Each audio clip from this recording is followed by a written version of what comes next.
Hello, আসসালামু আলাইকুম everyone, welcome to another blog. আজকে চলে আসলাম কুমিল্লা কুটির শিল্প এবং বাণিজ্য মেলায়। এটি অবস্থিত কুমিল্লার জাঙ্গালিয়া বাস স্ট্যান্ডের সাথেই।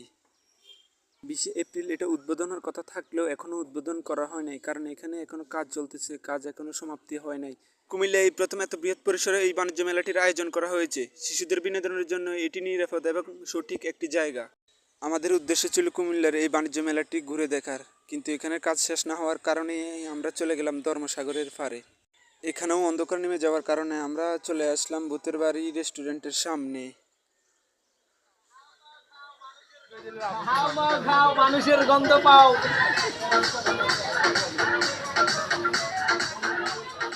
এখান থেকে চলে গেলাম কুমিল্লা ক্লাব মাঠ। এখানে দেখার মতো কিছুই নেই। তারপর চলে গেলাম কুমিল্লার বিখ্যাত সেই কাচ্চি ডাইনি।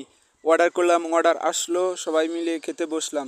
দেখেন এখানে বসেছে 4 খাদক, খেয়ে একবার সব সাবার করে দিয়েছে। খাবার শেষে প্লেট হয়ে গেল খালি। আমরা সবাই এখন চলে যাব বাড়ি।